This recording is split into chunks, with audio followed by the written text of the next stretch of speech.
కమ్మని చరితము రాదామంటే కవి వాల్మీకి కానయ్యా కమ్మని చరితము రాదామంటే కవి వాల్మీకి కానయ్యా గానముతో కొలవాలంటే ఘన త్యాగయ్యను కానయ్యా గానముతో కొలవాలంటే ఘన త్యాగయ్యను కానయ్యా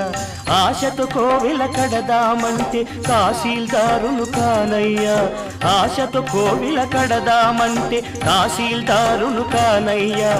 ఆఖరికి మనసిద్దామంటే అది ఏనాడో నీదయ్యా